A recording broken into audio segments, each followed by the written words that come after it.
If we can, let's begin with prayer. Dear Heavenly Father, we thank you again for this special time that's been set aside. We thank you for life and giving us life. We thank you for the things that have happened in our life. Some of them maybe not so easy, but we thank you for the journey so far.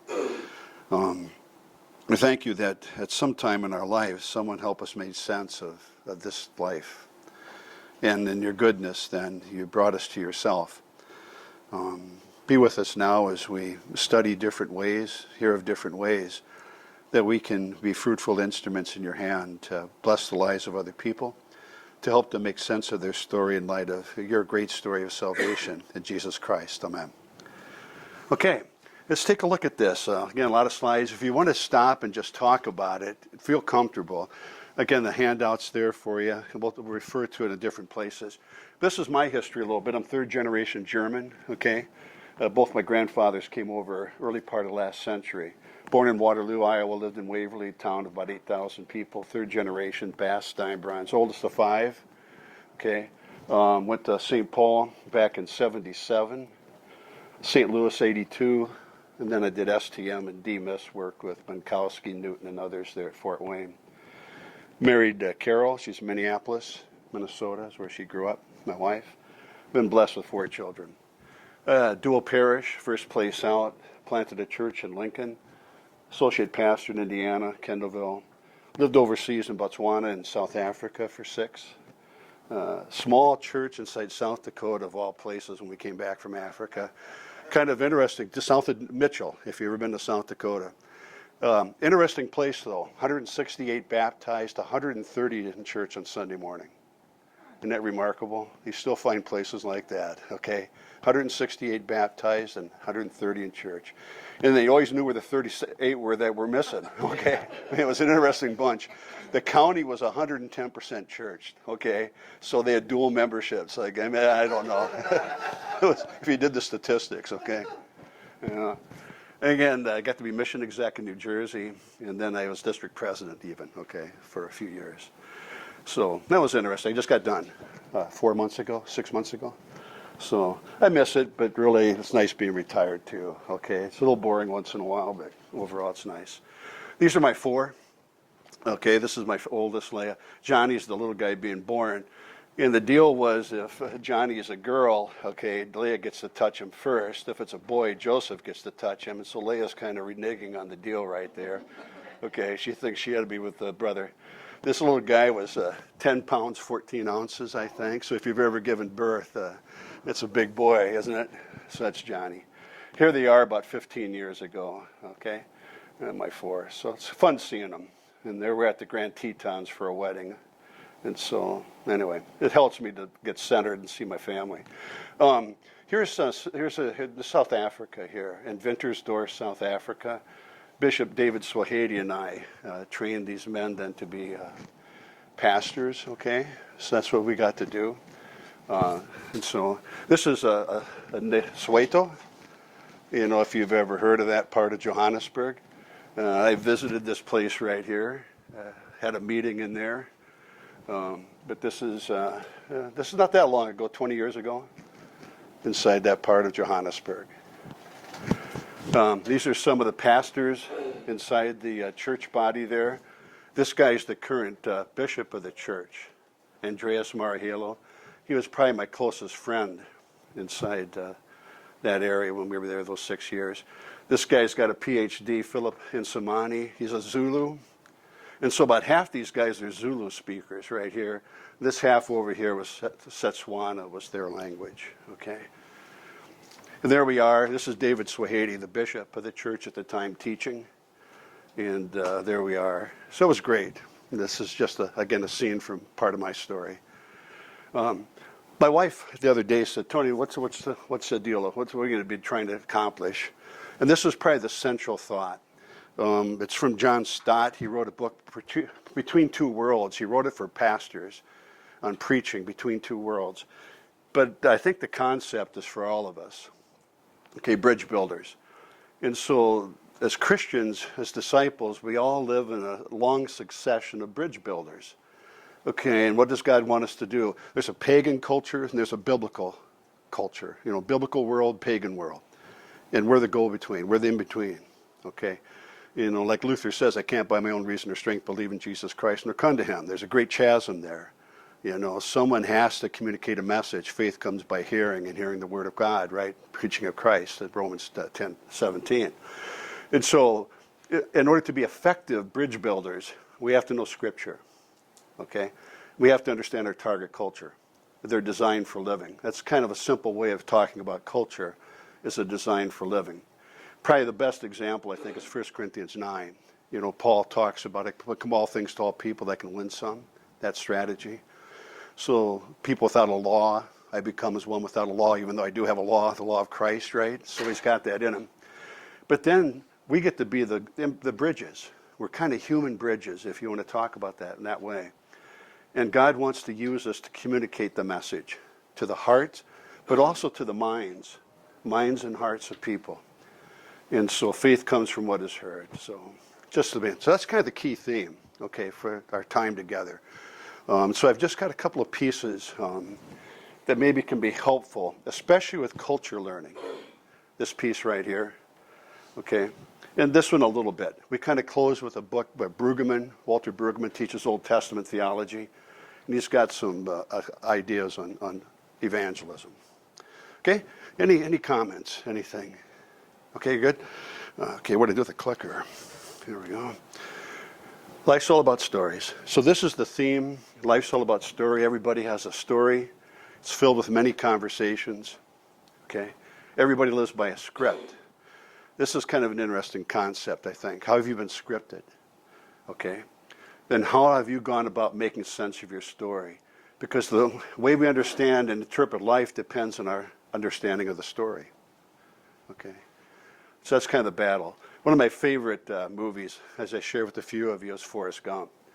And if you watch the movie closely, what does Forrest do? He's got this suitcase, right? And the rest of the movie is just Forrest opening up that suitcase every now and then and telling the story from an artifact inside the suitcase, okay? And so my question is, if you did that with your life, if you had a suitcase, what artifacts would you put inside your suitcase to tell the story of your life? What are the things that kind of stand out maybe? Or you could ask somebody that, if you wanted to try to understand them better, if you had to put something in there, what would be the things? So here's the opening scene, just to review it again. I can't control the volume. We're stuck with whatever it is, so it's too loud or too soft, we're in trouble. This feather's kind of an interesting symbol. It starts the movie with it, ends the movie with it. So I'm not quite sure what the feather means, but Curious George, right?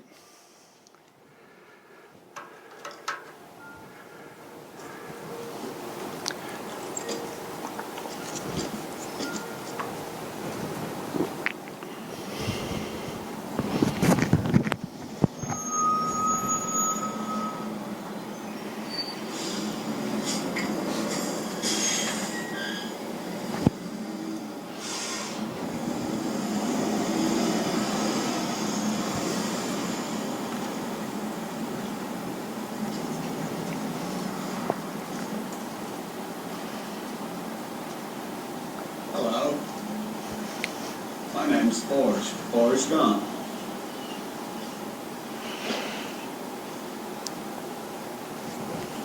You want a chocolate? I could eat about 1.5 million of these.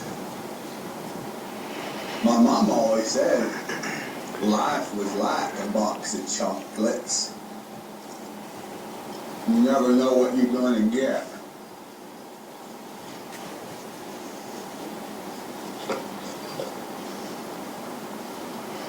Those must be comfortable shoes. I bet you could walk all day in shoes like that and not feel a thing. I wish I had shoes like that. My feet hurt. Mom always said there's an awful lot you can tell about a person buying their shoes. Where they going? Where they been?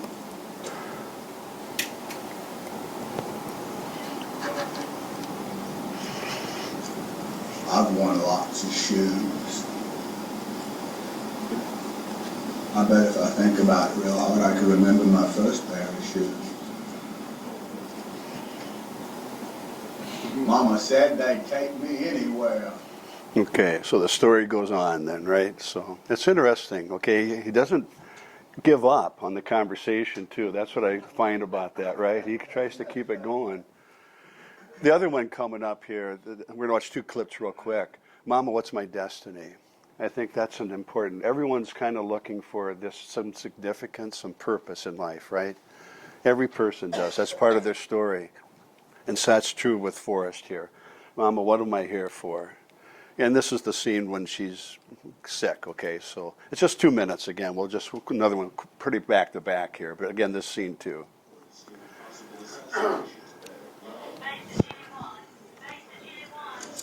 Anyone will go, Margaret. Yeah, well, you have to call him back. He is indisposed at the moment.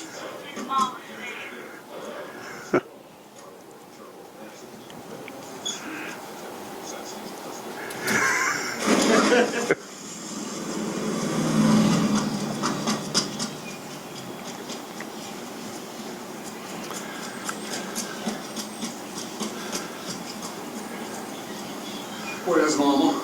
She's upstairs. Hi, Forrest. I'll see you tomorrow.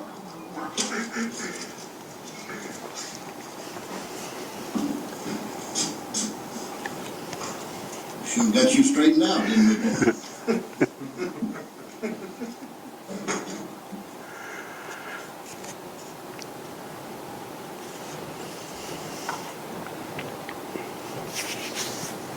Smile, Mom.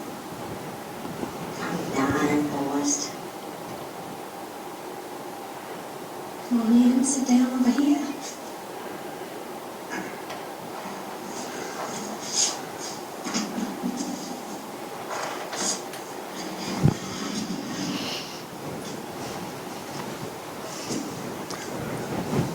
What are you doing, Mom?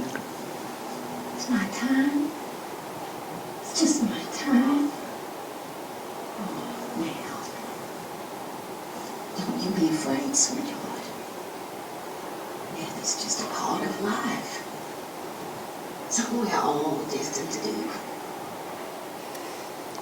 I didn't know it, but I was destined to be your mama. I did the best I could. You did good. Well, I happen to believe you make your own destiny. You have to do the best with what God gave you. What's Martha say, Mom? You're gonna have to figure that out for yourself. Life is a box of chocolates, Forrest. You never know what you're gonna get. Mama always had a way to explain things so I could understand them. I really miss you, Forrest. She had got the cancer and died on a Tuesday. I bought her a new hat with little flowers on it. And that's all I have to say about that. Okay. Yeah, just great. I always like these scenes, okay? But again, what's my destiny? What am I here for?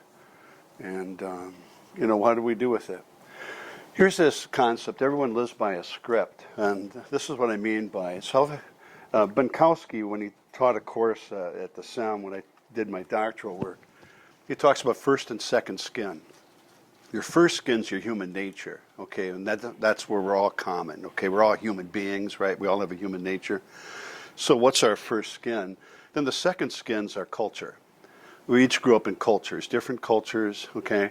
And so that too gives us metaphors. This is kind of what they talk about. Like in the movie right there, an interesting book that Benkowski had us read was Metaphors That People Live By. Metaphors that people live by. And what's a metaphor in that movie? Life's like a box of chocolates. See? That's a metaphor. It's a theme that goes all the way through that movie there, right? And so here's first skin. This is divine drama. If you've never used that before, I've always liked the divine drama. Anyway, it just talks about sin, of course, turned in on ourselves, judgment, death. The wages of sin is death. In Adam we all die. Again, Romans is, of course, the book. When he's got sin words, I think this is kind of nice too. Of course, missing the mark, transgression, trespassing, and then you've got lawlessness here at the bottom. But different ways of talking about sin, the way Scripture does, okay? And so this is our human nature. We're dead in trespasses and sins, right? Ephesians chapter 2 talks about that. This is a Bethel series. I took that a long time ago. And I've always treasured that time that I had there inside Madison, Wisconsin, again, learning the Bethel series. But what's innovative about Bethel way back then was these pictures. Now, this is the old picture here. They got updated pictures. But anyway, disharmony. He kind of picks up on something that Luther talks about. We've got relationship with God. We've got a relationship with ourselves. We've got a relationship with other people. We've got a relationship with nature. Okay? The Bethel series picks up on that. Because of sin entering the world, all these relationships, there's disharmonies. He likes to use musical notes kind of thing to talk about it. But their separation from with God, of course, injures himself, again, because of sin. His neighbor's getting kind of beat up there too. Nature too suffers because of man's rebellion. So again, different pictures. And what I liked about the pictures is that, especially with confirmation, I'd pull this out. Yeah, the boys especially, it seemed to me, they did better. You know, if I would teach them something like this and had a picture, they'd remember it. The girls could remember it regardless, you know, it seemed to me, you know. But the boys, they needed help. But if you gave them a picture like this, they'd remember the concepts. And that's the brilliance, I think, of image. If we can help load it with the right meaning, right? That's always going to be the trick. So how have you been scripted by your second skin? And this is where I talk about modern culture, postmodern kind of culture. We'll kind of go through this kind of quickly, though, okay? The modern condition, what's the root myth in our culture? It basically is the Big Bang Theory. Okay, Big Bang, I would say. Since Einstein, 1920s, does some nice work in physics. Again, billions of years ago, there was a single mass, the singularity. It exploded, and everything that's come into existence is because of that. And so this is, I forget which physicist I got this from. The universe was so hot that there's 4 fundamental forces, of course, and they're unified in that singularity. And then it expands, okay? This expansion causes it to cool off a little bit. Gravity separates, then comes the strong nuclear force, and then the rest of it happens. The timing is this: particle stage for 10 seconds, the radiation stage lasts about 500,000 years, and then the matter stage is 15 billion. So this is kind of a leading, at least one explanation of the root myth. Every culture has a root myth. Where did we come from? The interesting part of this is what Francis Schaeffer had to say as a response to this. If we come from an impersonal singularity, where does personality come from? So that was just one question that Francis Schaeffer asked, okay? If all we are is matter, it doesn't matter, okay? So I preached on that. That's only one. I only had 5 creative sermons my whole life, and that's one of them, okay? But that was a creative one, okay? The other one was this one, okay? I preached on the parable of the tax collector and the Pharisee using lines from Clint Eastwood movies, okay? So that was a fun thing. The guys remember it. The women did too, but the guys especially remembered it. We all got it coming, kid, from Unforgiven, right? Deserves got nothing to do with it. It's all by grace, okay, that kind of thing. I mean, that's not what the movie's really getting at, but the lines were great, okay? He's a legend in his own mind. That's the Pharisee, right? Okay, all right. The picture of God, you know, is that you feel lucky, you know, that kind of question. Remember that, you know? Okay, anyway, you guys got it. You can run them through. But anyway, yeah. Here's the root metaphors. This is the other piece. Now, this comes from Paul Hebert. And Paul died, probably about 10 years ago now. A really good missiologist, Paul Hebert. Some of the sizing, I did this last night. It looked really nice in Keynote, but it didn't look too nice when I put it in the PowerPoint, so I don't know how I couldn't do it well. But anyway, this is Leslie Newbegin here. If you ever want to read someone that's pretty good, I think, when it comes to mission work, mission theory is Newbegin. But he says inside our culture what we have is public facts and private belief. Okay, so there's a there's a duality in our culture. That's one of our metaphors here inside the West, is that, science gives us the facts, the way things really are. Religion kind of gives us a belief, but it's for private values. There's a separation, okay? It's like he's got a great quote right here. Every person should know that we're expected to know and accept the DNA, that every human being comes basically with the DNA, we're encoded with it, that kind of thing. But for a human being to believe that we're made to glorify God, to live with God forever, is just an opinion that people have. It's not public fact. And so he goes on to talk about this. He said the one thing we can teach in the classroom is facts, okay? But we really can't teach beliefs or values, okay? And so he sees a separation there. You see, if it's science, it can be taught true or false. If it's religion, it may not be taught true or false. Science is what we know, religion is what some people believe. So that was his observation. He was on the mission field in India, came back to the UK, and that's the separation that he saw. It wasn't that way when he was a boy inside England, but by the time he left the mission field and came back to the UK, this separation had occurred inside the culture. A mechanistic understanding of reality. For a lot of guys on the street, they deal with kind of this. We live in a mechanistic world. It's all a big machine out there. There's laws that govern everything. And so that's how we go about explaining things. This is a key piece to it, though. We don't explain things in terms of purpose. We just explain things happen. Okay? This happened, that happened, this happened, see. Individualism. It's pretty huge inside America. We're pretty individualistic. If you live in other cultures, I lived in Africa for 6. That's very communal. Here we're pretty individualistic. And somebody saw the shift. We no longer use the word soul anymore in our culture. Rarely do we use it. We use self. And that was a huge shift in language to kind of say that we aren't dependent on God, okay? A self-made man kind of thing, see, right? So I'm just lifting up a couple pieces here of insight. This is Paul Hebert again that writes on this. We're more materialistic. Consumerism is pretty powerful. Again, Paul traced it to about the year 1890 to 1910 was the beginning of that shift, he thought, here inside the States, okay? And so we're pretty consumer-oriented. Other people come up with ideas, what we should have, and then they market that, and they push it, that kind of thing, okay? Yeah, this is interesting, a sign value.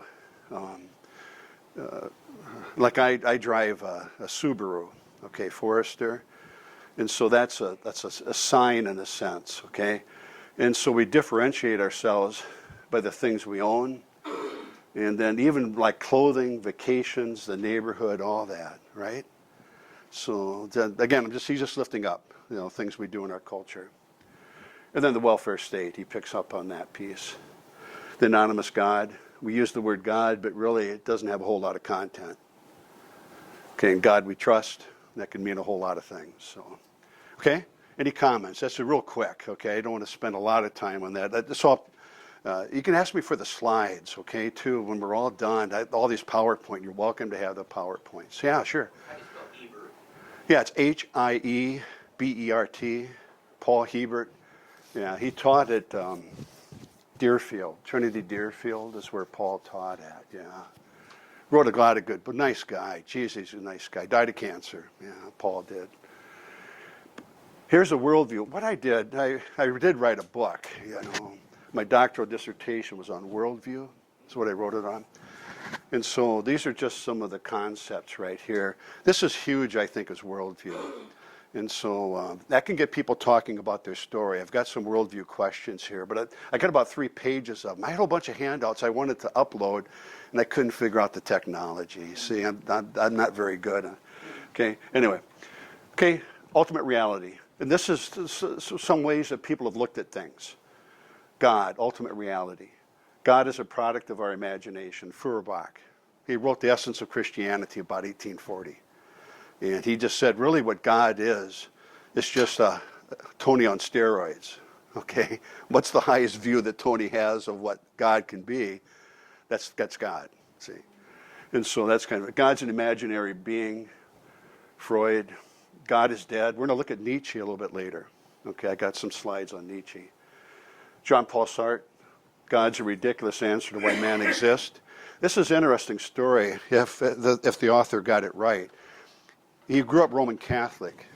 Okay, at age 8, he burned a piece of the carpet in the living room. And God saw him do it, and he hated God ever since. Isn't that something? 8 years old. And so that's why God becomes the indecent observer. Okay, God's always watching us, but he's kind of not a pervert, but he's not a nice guy, see? And so that's the picture that he gets of God at age 8, okay? And he kind of, I think, lives with this, but I've never read his stuff all the way through. But then you got Camus, again, got the Nobel Prize for Literature. God's kind of incompatible. And this is kind of a view of a lot of people. We struggle with this piece. Even Luther writes about this. He said, if I didn't know the revealed God, I'd wonder about this guy right here, right? God must be indifferent to suffering. And so one of his books deals with this, powerful book, The Plague, right? I think that's the literature piece, okay? Boy dies at age 12, okay, of a terrible disease. Where was God that whole time, see? So here's just my response from Luther. We lost an 8-year-old in Kendallville to cancer, okay, a little boy in our school. Nice little kid, Cole, okay? And so people would ask, where was God that whole time? And Luther's answer would be, God was there. I understand the mystery of an 8-year-old dying. I've always prayed to live to be 80, be an old man kind of thing, right? That was always my prayer as pastor. But what happened was he was there the whole time, but Luther would say he hides himself. God, the mask of God, Larvae Dei, is the theology, the piece. He was there in his mother's arms. Okay, God was holding his little child, see? When I would speak words to him from Scripture, God himself was speaking these words to comfort his little disciple. But he's using me, see? God hid himself the whole time, but God's always there. And that's kind of this bridge builder thing. Okay, we're the mask of God, we're Larvae Dei. God is working, but he always uses human instruments. That's the bridge, see? And so it's a special role we get to have inside life, but because it's so hidden, we don't think about it much. You know what I mean? Like the acts of kindness going on out here. God's doing things all the time right now. You know what I mean? And but it's hidden. See, but that would be a kind of a Luther response to suffering and things. But I still wish Cole was going to be an old man. It was always my prayer up until the little time. His favorite verse was John 10. My sheep hear my voice, and no one can take them out of my hand. Isn't that something? That was his favorite verse. He always wanted me to talk about that one. That was the last devotion we had on the Thursday, and he dies on Monday. Okay. Anyway, okay. This is external reality. We live with evolution. That's how many would explain it during the modern period right now, worldview-wise. We live by chance and natural laws. The universe didn't get here because God made it. It just happened. Okay? It assumes that matter makes up the universe. Never was created. Always existed. It's a view that everything began with the impersonal beginning. The impersonality of the singularity. And everything came from that, by chance. See? There's no purpose. Such huge purpose being removed from a culture, right? And that's a scientific kind of worldview. So it makes it difficult. Okay? I'm talking about more the negative here. There's positive in that culture, too. I'm just lifting up some of the shortcomings, I think. The abolition of man. We're just a Social Security number. Bob Seger and the Silver Bullet Band. I don't know if you ever listened. I'm going to lift up music every now and then if my brain works fast enough. But he wrote a song, More Than a Number. I remember that song? It never made it to number 1, made about number 7 or something like that. But it's a great song. He says, he talks to, we're just a Social Security number, that kind of deal. We're just a blade of grass out inside a field kind of thing, right? And so, Dust in the Wind, Kansas, right? There you go. This is way back. For some of you, probably, this is ancient kind of music, okay? Evolutionary scheme of things were just a chance parade from the impersonal particle to man. All man is a different arrangement of molecules by blind chance. So in the this is Francis Schaeffer right here. And the modern man's a zero. His origin is basically meaningless. Destiny is meaningless. This is kind of atheistic existentialism is kind of the term, right? Okay. And this is where, like, John Paul Sartre especially picks up on this piece. Life's just kind of meaningless. You know, when it's all said and done. This could be Solomon on a bad day, right? Kind of thing. You know, all his vanity, right? You know, he's kind of observing the same thing too, in a way. Of course, he has an answer for it, but, yeah. Man seeks to be a law unto himself. Jacques Rousseau or whatever. Man was born free, but everywhere he's in chains. Okay? A time of bohemian ideal. Ernest Hemingway is kind of a key guy that lifts us up in literature. The old man who challenges the sea, soldier ignores the tolling bell. Okay? Man's a useless passion. That's the phrase that John Paul Sartre likes to use. He's got passions, he's got feelings, but when it's all said and done, it doesn't go anywhere. It ends, right? Again, Hemingway. He drinks everything, sees everything, feels everything, does everything. It's a great observation, I think, of some of his writings there. Man is a mystic. Because we live in a mechanistic world, man knows there's got to be more than just that, than just a machine. And so he goes up into leaps upstairs, is what Francis Schaeffer talks about in one of his writings. Okay, we live in a cold, impersonal world. Nobody's home. Okay, this is a great line here. This is John Paul Sartre. It's like an actor. We're thrown onto the stage of life, but we don't know what the lines are. And we're trying to figure it out. And hopefully by the time you die, you figure out what an authentic life looks like. Okay, that's a short summary, I think, of John Paul Sartre, but that's kind of it. You know, you're thrown into the stage of life. Do you figure it out?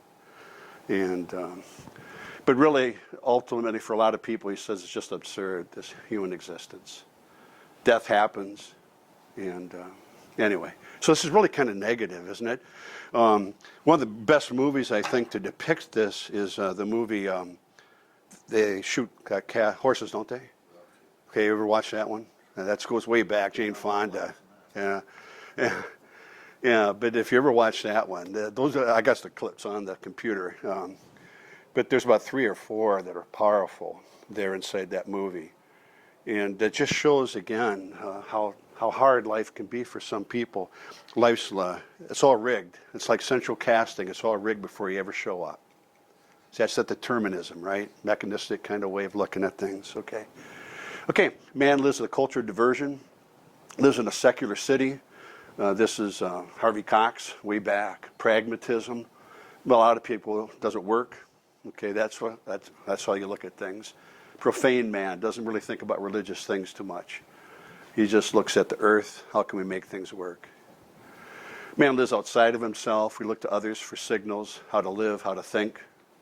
Okay, which is true. But who are the reality definers in our day? That's a big question. Who helps you make sense of things? Who gives you the canon of your life? Here's one idea. Now's a good time to use it, I think. We all have a canon. We all have source material that we work with to make sense out of life.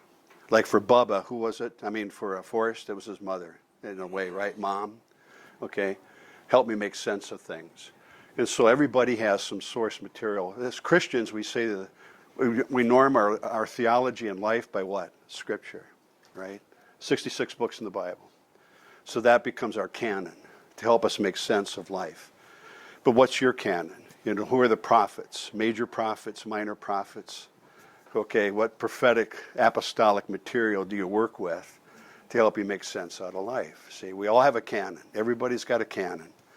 My son married, she comes from a Hindu background. Okay, she's not Hindu, she's agnostic. Okay, and so Joe's always hoping that his wife, you know, that over time will come to know who Christ is. And that's our prayer too for puja. But anyway, so she comes from that tradition there, and they have their source material, see. And so what is the source material that you listen to? Man lives for personal peace, personal affluence, again, Francis Schaeffer. This is a huge one. Immanuel Kant. He was asked what the Enlightenment was. He said, dare to know. Okay, think for yourself. Test everything. even the most hallowed tradition. And if you don't care for it, jettison it. Get rid of it. Dare to know. Huge phrase. Pluralism. There's a lot of different belief systems out there in our world today. It's hard then for people to make sense of it all. And usually what they do, they pick and choose. Okay, syncretism becomes part of the journey for a lot of people. Okay, that's a lot of slides. Okay, I hope it's okay. It's coming at you pretty quick. Okay, we live in a decreated world. We talked about that. Okay, there's not a creator, no supernatural God, so it's a decreated world. So where do you go to try to sort things out? Sometimes we looked at the animals to help us figure out what's the best way of living, kind of thing, of course. Speciesism, this comes out of Princeton, okay, not too far from where I lived, okay. Man really is not that much superior to the animals, so to be guilty of lifting man up higher is speciesism. Okay, see, that's out there in the literature and places, okay. Okay, certain groups are biologically superior to others. Fascism, okay. So these are different things out there. This is, again, Sly and the Family Stone. Remember that? Different strokes for different folks. This is going back to the early 70s, right? Pleasure is what's ethical. Greatest good for the greatest number, kind of Spock inside Star Wars. Okay, and then we got this one here. This is, it could be, again, Immanuel Kant, possibly. I don't think it's it. We all have a sense of what we ought to be doing. It gives the example of a fire going inside a home. I really don't want to go in there and try and save the person, but I ought to do it. You know what I'm saying? It's a lot safer to stay outside the house, and sure, somebody might die, but at least I'm not going to die. But he says, I know I ought to do it. So we always are dealing with this kind of an idea too, ethics. So there's a lot of ethical systems out there. I'm just lifting up a few, now how people think. Expressive individualism, Walt Whitman. This is kind of huge in our culture. Again, expressing yourself, okay. Madonna had that song, Express Yourself, right? There's a key line inside one of her songs, I know. Okay, therapeutic attitude, we all need kind of healing. We realize that things aren't so good. Okay, sociological law. I got just a couple of more. These, again, are coming at you fast. But this is Francis Schaeffer. Because we don't have, in a sense, scripture, the law, inside our culture like it used to be maybe 100 years ago, we have sociological law. It's really at the 50% vote. Or sometimes 9 justices decide what becomes law. Okay, it's a way, but it's still haphazard in a way. This is a Frenchman. He says, what's the number one cause of change inside Western culture in the last 150 years? He said electricity. Isn't that interesting? If we didn't have electricity, you wouldn't have all the stuff hitting you like you do. Okay? But, of course, electricity is good, but the bottom line is it introduced a whole world to us that has made the world different, electricity. We can go 24/7. We can be on watch TV all day long, right? We got a lot of people coming into our home and, talking to us, that kind of thing, showing us life, designs for living. All that stuff is part of this, okay?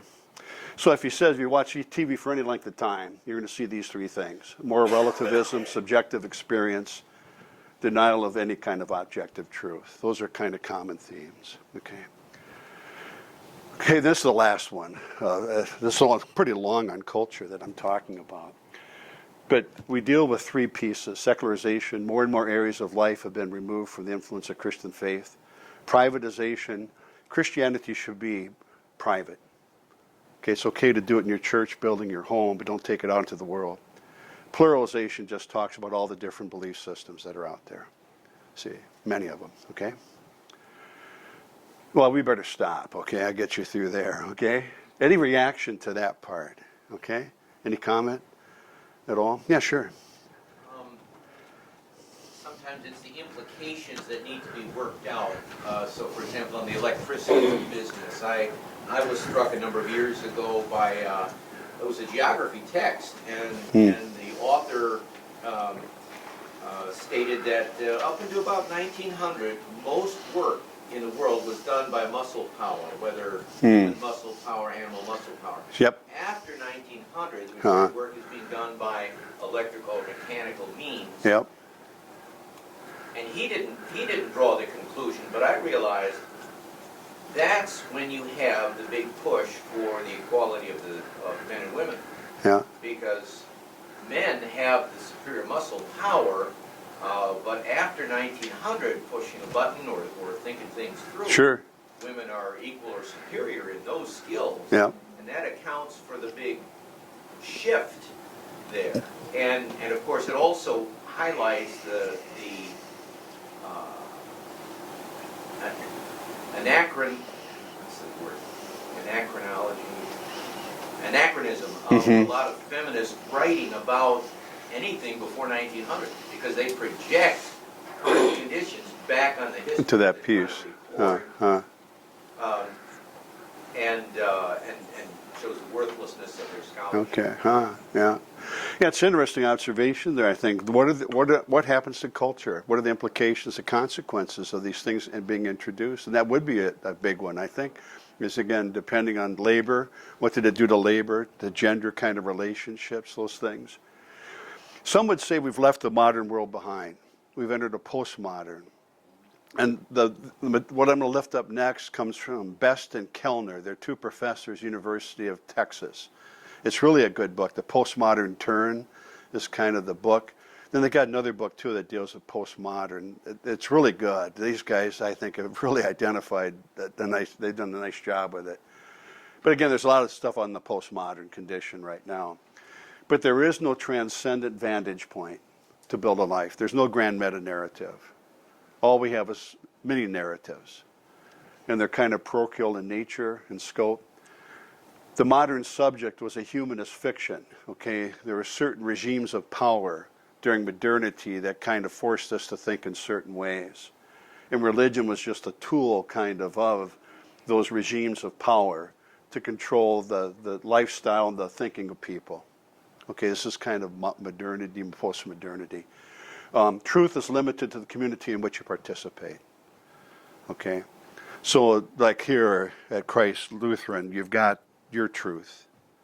This community does, but it's not truth. It's just your truth. Okay? This is huge. This is playing itself right now, micropolitics. There's been a lot of suppressed voices, okay? And so they need to be lifted up. The role of government, in a sense, politics, is lift up all the voices, okay? No one voice should dominate the cultural narrative, okay? So politics is pretty hard right now, okay, right? Okay? Sign value, okay? I talked about that just a little bit. I drive a certain car, I live in a certain neighborhood, I vacation in a certain spot. All those kinds of things can be tied to a certain way of living. The world's not getting better and better, but darker and darker. You kind of see this in the comic books, okay? Don't you see that, I think, in a way, okay? Like, I'll think of an example. Totalizing. This is kind of huge, this piece right here. The rejection of any imposed pattern, okay? That's kind of the way of people think. A hermeneutic of suspicion. We're suspicious of people messing with us all the time, our thinking, okay? There's just that hermeneutics out there. There's no single frame of reference that can illuminate all of life. All we have is different viewpoints, perspectives. Some would say history has ended. We don't have any abiding hope that we're moving towards. All we're doing is reliving different pieces from the past. Everything's already been done. So there is no, like we would talk about eschatology.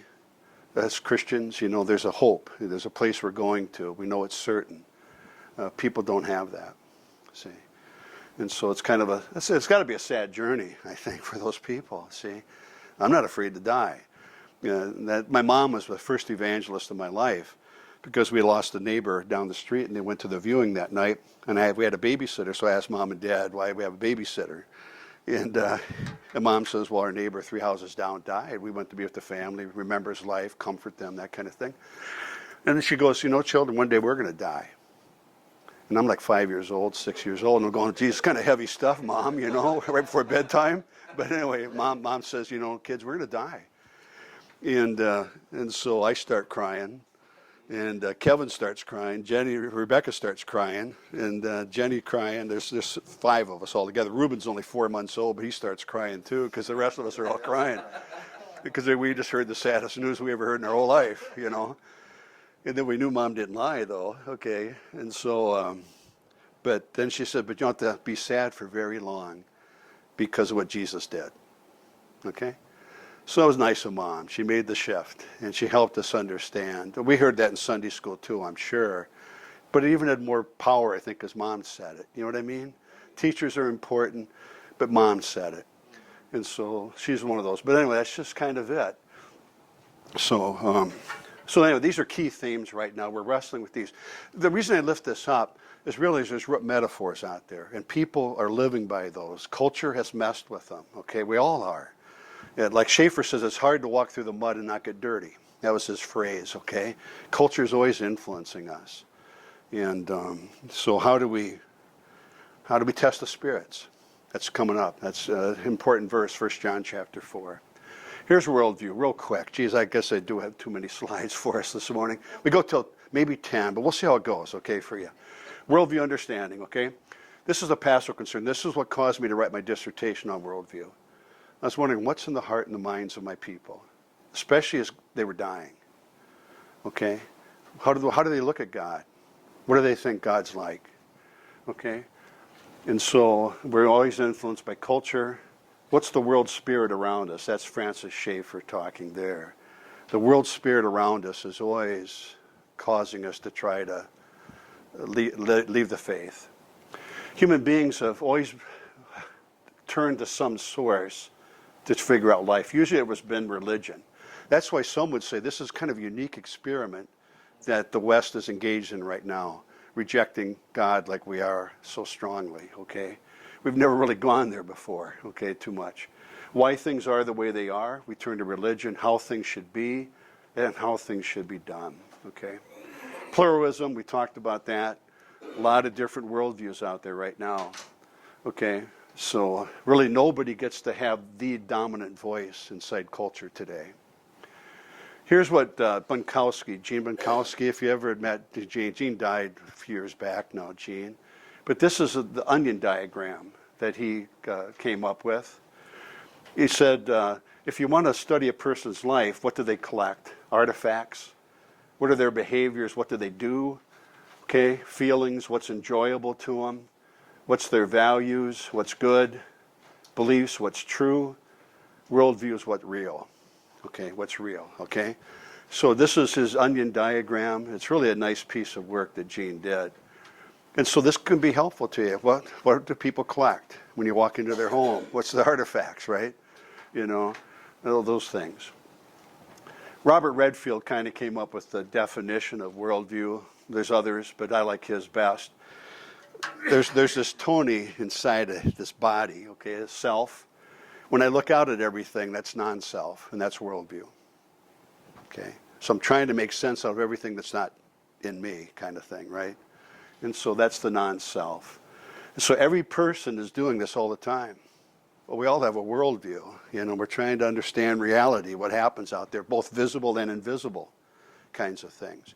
That's why it was interesting for us to live inside an animistic, traditional folk kind of place like Botswana, South Africa. I get a chance to have to wrestle with animism, the invisible, which is really powerful inside parts of Africa still. And so for me, you know, we have an excluded middle. Because I grew up in a scientific worldview, there's really nothing invisible. Everything's tangible. Everything's, you know, concrete. You know, you get to measure it, you get to test it. And there, it's huge. Ancestors, of course, are part of that whole thing. The living dead kind of thing, right? So you got all that going on. Okay? Worldview, presuppositions that we hold about reality, the makeup of the world, that helps us interpret things. Make sense of something is our worldview. Explains why things are, how they should be, gives us security that what I believe is true. Okay? These are the main categories that I wrote on when I did my dissertation. What's the nature, the orientation of God? What's the origin, the nature of the world around us, human beings? What's truth? What's ethics? What role does religion have to play? Does God exist? These are just a few of the questions. Does God exist? How do you know he exists? Like my daughter-in-law's agnostic. She thinks there is a God, but you can't really know him. Can't know him. Who is God and what's God like? Does God have feelings? If he does, what kind of feelings, and how did he go about showing those feelings towards humankind? What kind of work does God do in the world today? Or has he stopped working? That's what some would say. He started it up, got it going, and now it just happens, right? See? What's the relationship between God and the things he created? Do you pray? Okay, what causes you to pray? What happens, do you think, you're going to pray? I interviewed 20 people in my congregation randomly, when I did my dissertation. And one guy was really good. He said, when I pray, I'm just talking to myself. Okay, that's what he believed. Okay, I just talk to myself. And then after a little while, we come up with what we ought to be doing, use the plural, which I thought was interesting too. And then he said, that's God speaking to me. See, but it's really just me talking to myself. That's prayer. So just realize there's a lot of different belief systems out there. And it was always humbling for me as a pastor to say, man, I've been preaching for 7 years, and look what's going on, okay? But it just shows culture. Culture is powerful, okay, in shaping us and causing us to think certain ways. He's a good guy, a good family. But he says, this is the reason I like these worldview questions, if you ever get around this, because he said, I'm telling you stuff I've never told anybody my whole life. Yeah. That's the amazing thing about worldview, these questions. People keep it to themselves, okay? But they got him inside them, okay? How did the world come into existence? Are there invisible beings? If so, what relationship do they have with God, with us, with nature? What's the purpose of history? Okay? Where's history going? What's the purpose of these? We would say these are pretty important pillars inside life, okay, as Christians. What's the purpose of these different things? What's the nature of humankind? If somebody never saw a human being before, how would you go about saying what a human being is, okay? What's the purpose of man? This is an interesting one in animistic cultures, but it probably can be helpful even here in the West. What are 5 good things that could happen to you? Okay? What are 5 bad things that could happen to you? See? And that gets people talking. Why is it good? Why is it not so good? Okay? Do human beings have bodies? Do they have a soul? What's going to happen to you after you die? This is a huge one right here. The one thing that was kind of, I think it's good to say it here, there's a Burning Man festival, okay? You probably maybe heard of that out there in Nevada. I've gone twice, okay? Went 10 years ago, and then I went about 5 years ago with my oldest son. The first time I went, though, they always have an anthropological theme, okay? It's got a lot more stuff going on, just anthropology out there, but just realize that theme that year was Rites of Passage, okay, that book. And it talks about birth, it talks about puberty, it talks about marriage, it talks about death. Those are the 4 rites of passage that most cultures talk about. The most meaningful one is death in most cultures. And so if you understand what happens at death, you can learn a lot about their belief system, okay? And so I just randomly at the Temple of Transition asked male and female back and forth, what do you think is going to happen to you when you die, and why do you think that? Why do you think that? And so that was my question. The leading answer was this. It's kind of a physics answer. Everything's matter. Okay, I'm matter. I just don't know what the next matter form is going to look like after I die. Matter's indestructible, that theory, okay, right? And so they really weren't too troubled about death. I just know I'm going to have an existence, but I don't know sure what form it's going to take. So that's kind of the answer. That's probably out of the 20 people I talked to, 7 had that kind of a response. Okay. Okay. Is knowledge about God possible? Where do you find true knowledge? Okay. How do you know what's true and false? What's right and wrong? Okay, that's ethics. How should you live your life? Okay. Then what role should religion have in society? Okay. Let's just kind of go through this quick. Examine life. This is kind of a huge one. Do we take the time to examine life? I think, okay. For a lot of people, I think it's kind of like what in the days of Noah, they're busy just living, and they don't spend much time to reflect on what's going on. One of my favorite songs is by Styx, Show Me the Way, and if you remember that one. late at night, that's when things get quiet, and then I think about these things, okay?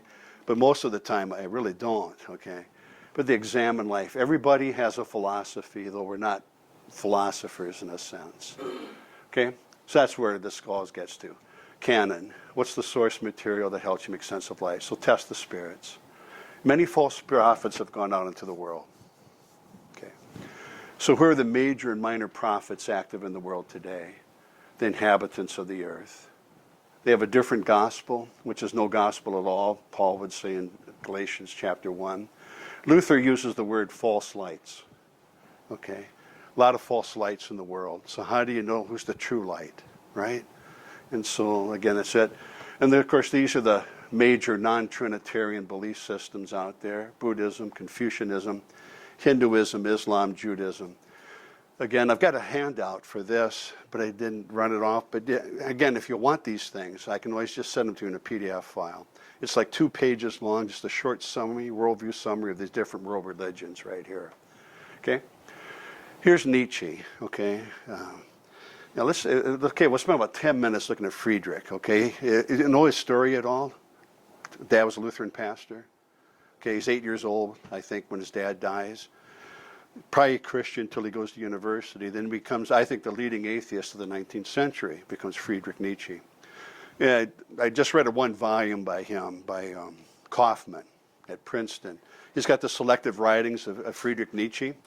Anyway, this is really pretty insightful. I think he's probably the major prophet of the postmodern thinking in our culture today, is Friedrich.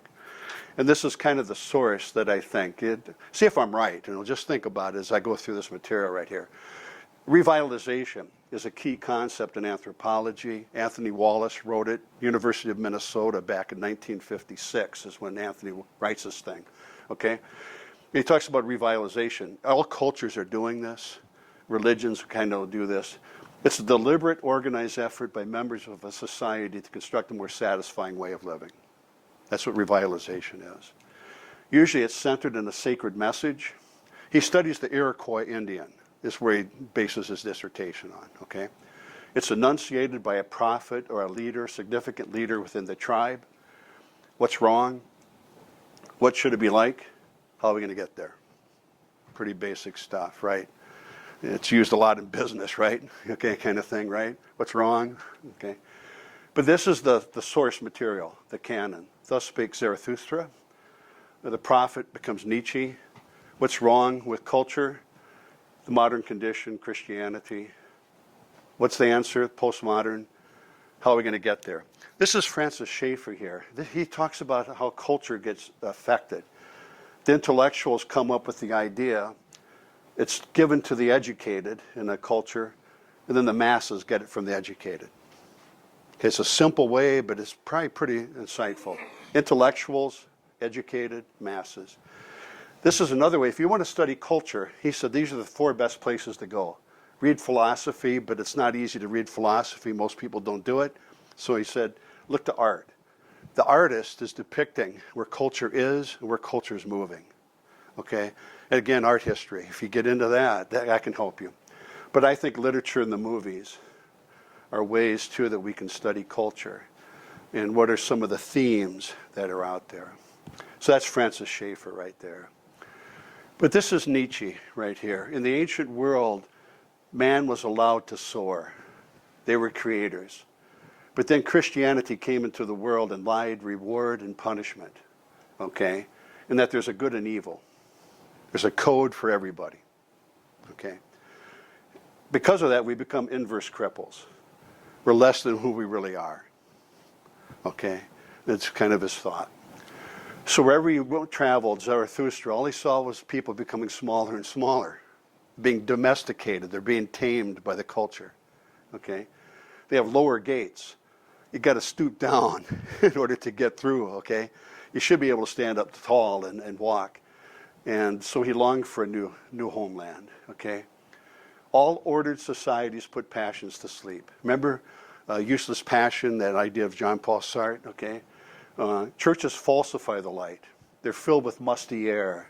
You can't breathe inside the church. You can't soar. And so the soul is weighed down by a spirit of gravity. This is kind of the language that Nietzsche uses inside his writings, okay? The Christian God's just man-made, and he's really a poor specimen of man. He never calls Jesus, Jesus. He says that Hebrew. That's kind of his phrase, okay, the Hebrew. He says if he'd have lived longer, he probably would have figured it out, but he didn't, okay? And so it's too bad. He didn't learn how to live.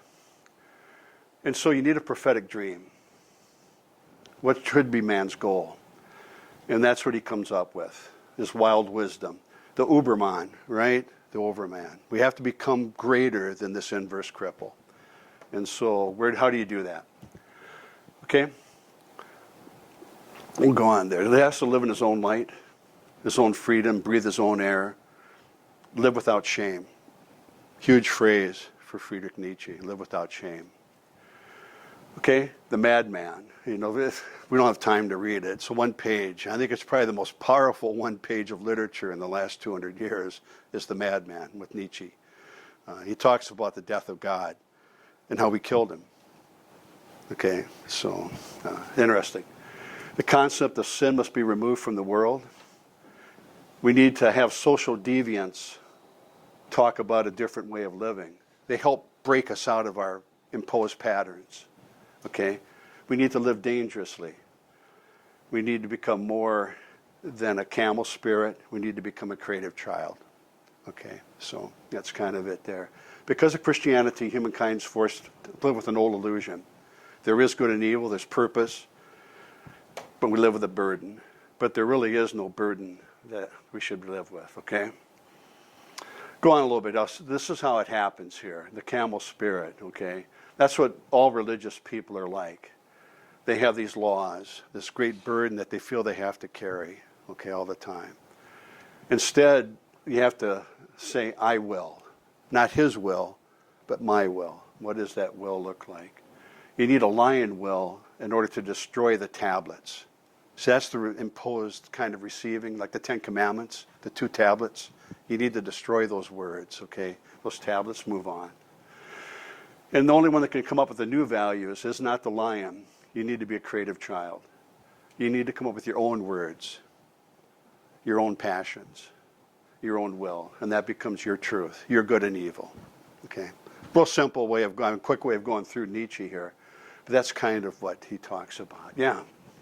One of the things that's always struck me about Nietzsche is while Marx and the socialist school argue that law is the powerful imposing their will on the poor, Nietzsche argues the converse, that laws, moral laws, etc., are the poor, the weak, imposing their will to limit the powerful. Yeah, yep. And it's so